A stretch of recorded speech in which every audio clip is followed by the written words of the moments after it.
Hello' everyone, আজি হৈছে আঘোণৰ 9 তাৰিখ আৰু সেইকাৰণে আমি আহিছোঁ মাহী আইতাহঁতৰ ঘৰত খাবলৈ। এয়া এইফালে যোগাৰ হৈ আছে। মাহী এইফালে বনাই আছে হাঁহৰ মাংস আৰু মই অকণমান যোগাৰ কৰি দি আছোঁ। তাৰপিছত আইতাই আকৌ এইফালে দালি বনাই আছে।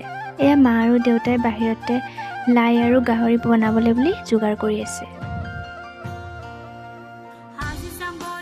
তাৰপিছত এয়া গাহৰি মাংস অলপ হৈছেগৈ আৰু তাৰপিছত এতিয়া আকৌ মই আমাৰ গুল্লুক ভাত খুৱাই দিব খুজিছোঁ। মানে তাইও আমাৰ লগত গৈছে, টোপনি লাগিছে বোলে, সেইকাৰণে তাইক আগতীয়াকৈ ভাতকেইটা খুৱাই দিছোঁ।